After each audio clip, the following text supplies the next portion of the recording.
দেশ ছেড়ে পালিয়ে কোথায় যান ক্ষমতাচ্যুত শাসকরা? বিশ্বের ইতিহাসে অনেক দেশের সরকার প্রধান নিজেদের শাসনকালে বিভিন্ন কারণে দেশ ছেড়ে পালাতে বাধ্য হয়েছে। নেপালের প্রধানমন্ত্রী কেপি শর্মা ওলি এবার সে তালিকায় যুক্ত হয়েছেন। মঙ্গলবার 9 সেপ্টেম্বর প্রধানমন্ত্রী ওলি স্বাক্ষরিত এক বিবৃতিতে বলা হয়েছে, বর্তমানে সংকটের সাংবিধানিক সমাধানের পথ প্রশস্ত করার জন্য তিনি পদত্যাগ করেছেন এবং হেলিকপ্টারে করে দেশ ছেড়ে পালিয়েছেন। গুঞ্জন উড়েছে তিনি সম্ভবত পালিয়ে দুবাই অথবা ভারতে আশ্রয় নেবেন। এ ধরনের পালানোর ঘটনা একেবারেই নতুন নয়। বিভিন্ন দেশের সরকার প্রধানরা একাধিক সময় রাজনৈতিক অস্থিরতা, জনগণের বিদ্রোহ কিংবা বিদেশি চাপের কারণে ক্ষমতা ছেড়ে পালিয়েছেন। আসুন জেনে নিই ক্ষমতাচ্যুত শাসকরা দেশ ছেড়ে পালিয়ে কোথায় যায়।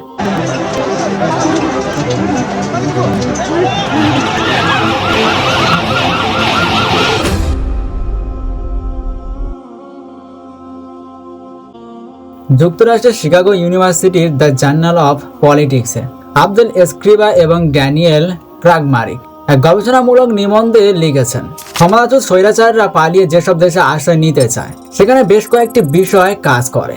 এগুলি হচ্ছে, একটি দেশের সাথে তাদের ভাষা, সংস্কৃতি এবং ধর্মীয় মিল কতটুকু আছে, ভৌগোলিক দূরত্ব কতটা, দেশটি অতীতে কোনো স্বৈরাচারদের আশ্রয় দিয়েছে কিনা, দেশটি সামরিকভাবে শক্তিশালী কিনা। ক্ষমতাচ্যুত স্বৈরাচাররা সাধারণত গণতান্ত্রিক দেশগুলোতে আশ্রয় নিতে চায় না বলে উল্লেখ করেন আবদেল এসক্রিবা এবং ড্যানিয়েল ক্রাগমারিক। অতীতে দেখা গেছে মুসলিম প্রধান দেশগুলো থেকে পালিয়ে যাওয়া স্বৈরাচারদের অনেকেই সৌদি আরবে আশ্রয় নিয়েছে। 2022 সালে মিডল ইস্ট আই পত্রিকা প্রকাশিত এক নিবন্ধে বলা হয়েছে, সৌদি আরব যাদের আশ্রয় দিয়েছে তাদের অধিকাংশের ক্ষেত্রে খরচ বহন করেছে সৌদি সরকার। এছাড়া পশ্চিমা দেশে আশ্রয় নেওয়ার নজিরও রয়েছে। এই তালিকায় প্রথমে রয়েছে ইউক্রেনের ভিক্টর ইয়ানুকোভিচ। ইউক্রেনের সাবেক প্রেসিডেন্ট ভিক্টর ইয়ানুকোভিচ রাশিয়াপন্থী হিসেবে পরিচিত ছিলেন, যদিও তিনি গণতান্ত্রিক পদ্ধতিতে নির্বাচিত প্রধানমন্ত্রী ও প্রেসিডেন্ট ছিলেন। তার রাশিয়াপন্থী নীতির প্রতিবাদে 2014 সালে তার বিরুদ্ধে ব্যাপক বিক্ষোভ শুরু হয় এবং এক পর্যায়ে বিরোধীরা রাজধানী কিয়েভ দখল করে নেয়। তখন ইউক্রেনের পার্লামেন্ট মিস্টার ইয়ানুকোভিচকে বরখাস্ত করে এবং তিনি রাশিয়ায় পালিয়েছেন। তখন থেকে তিনি রাশিয়াতে অবস্থান করছেন। এই তালিকায় 2 নম্বরে রয়েছেন উগান্ডার ইদি আমিন। 1970-এর দশকে উগান্ডার স্বৈরশাসক ইদি আমিন ক্ষমতায় থাকার সময় ব্যাপক মানবাধিকার লঙ্ঘন, বিচার বহির্ভূত হত্যা এবং দুর্নীতির জন্য অভিযুক্ত হয়েছিলেন। জনসের মুখে ক্ষমতাচ্যুত হয়ে 1979 সালে দেশ ছেড়ে যেতে বাধ্য হন মিস্টার আমিন। তিনি তখন সৌদি আরবে আশ্রয় নিয়েছিলেন, তবে এর আগে কিছুদিন তিনি লিবিয়া এবং ইরাকে অবস্থান করেছিলেন। প্রায় 2 দশক সৌদি আরবের জেদ্দায় লোহিত সাগরের পাশে বিলাসবহুল বাড়িতে তিনি কাটিয়েছেন। এ সময় তার যাবতীয় খরচ বহন করেছিল সৌদি সরকার। 1999 সালে উগান্ডার সংবাদপত্রকে দেওয়া সাক্ষাৎকারে তিনি বলেছিলেন, আমি এখানে ভালো আছি, নিরিবিলি জীবন যাপন করছি। 2003 সালে রিয়াদের একটি হাসপাতালে তিনি মারা যান। এই তালিকায় 3 নম্বরে রয়েছেন তিউনিসিয়ার বেন আলী। 2011 সালে মধ্যপ্রাচ্য এবং উত্তর আফ্রিকার কয়েকটি দেশে দীর্ঘ সময় ক্ষমতায় থাকা স্বৈর শাসকদের বিরুদ্ধে গণ আন্দোলন শুরু হলে ক্ষমতাচ্যুত হন তিউনিসিয়ার বেন আলী। 23 বছর দেশ শাসন করার পর গণ আন্দোলনের মুখে তিনি দেশ থেকে পালিয়ে সৌদি আরবে আশ্রয় নিয়েছিলেন। বেন আলী যখন সৌদি আরবে ছিলেন তখন তার সম্পর্কে খুব কম তথ্য জানা গিয়েছিল। শুধু 2013 সালে ইনস্টাগ্রামে বেন আলীর একটি হাস্যোজ্জ্বল ছবি বের হয়েছিল। জেদ্দার একটি হাসপাতালে 2023 সালে তিনি মারা যান। এই তালিকায় 4 নম্বরে রয়েছেন আফগানিস্তানের আশরাফ ঘানি। 2021 সালে আফগানিস্তান থেকে আমেরিকার সেনা প্রত্যাহারের পর তালেবান যোদ্ধারা বেশ দ্রুত রাজধানী কাবুল দখল করার জন্য এগিয়ে আসতে থাকে। এই সময় রাজধানী কাবুল থেকে পালিয়ে যান দেশটির প্রেসিডেন্ট আশরাফ ঘানি।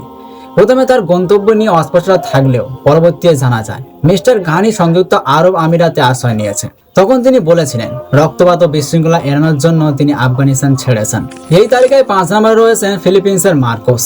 জনবিক্ষোভ ও বিরোধীদের প্রতিরোধের মুখে 1986 সালে ফিলিপিন্সের প্রেসিডেন্ট মার্কোস ক্ষমতাচ্যুত হয়ে দেশ ছেড়ে চলে যান। ক্ষমতায় টিকে থাকার জন্য মার্কোস যুক্তরাষ্ট্রের সহায়তা কামনা করেছিল, কিন্তু যুক্তরাষ্ট্রের তৎকালীন প্রেসিডেন্ট রোনাল্ড রেগানের পরামর্শে মার্কোস তখন যুক্তরাষ্ট্রের অন্তর্গত প্রশান্ত মহাসাগরীয় দ্বীপ গুয়ামে আশ্রয় নেয়। মার্কোসকে দেশ ছেড়ে পালাতে সহায়তা করেছিল আমেরিকান এয়ারফোর্সের একটি বিমান। মার্কোস পালিয়ে যাওয়ায় ফিলিপিন্সের হাজার হাজার মানুষ দেশটির রাস্তায় আনন্দ উদযাপন করেছে। 1989 সালে 72 বছর বয়সে মার্কিন দ্বীপ হাওয়াইয়ে একটি হাসপাতালে মারা যান মার্কোস। এই তালিকায় 6 নম্বরে রয়েছেন মোহাম্মদ রেজা শাহ পাহলভি। ইরানের রাজতন্ত্রের শেষ শাসক ছিলেন মোহাম্মদ রেজা শাহ পাহলভি, যিনি অনেকের কাছে ইরানের শাহ হিসেবে পরিচিত। ইরানে ইসলামী বিপ্লবের মুখে ক্ষমতাচ্যুত হয়ে দেশ ছেড়ে যেতে বাধ্য হন মোহাম্মদ রেজা শাহ পাহলভি। ফ্রান্সে বসে সেই বিপ্লবের নেতৃত্ব দিয়েছিলেন আয়াতুল্লাহ খমেনি। আন্দোলন ও প্রতিরোধের মুখে রেজা শাহ পাহলভি প্রথমে যান মিশরে। সেখান থেকে মরক্কো, বাহামা দ্বীপপুঞ্জ এবং মেক্সিকো হয়ে আমেরিকা যান রেজা শাহ। তিনি আমেরিকা যাওয়ার পর তেহরানের যুক্তরাষ্ট্রের দূতাবাস দখল করে কূটনীতিদের জিম্মি করে ইরানের বিপ্লবীরা।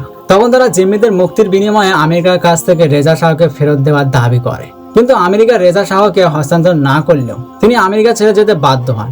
পরবর্তীতে পানামা হয়ে আবার মিশরে যান রেজা শাহ পাহলভি।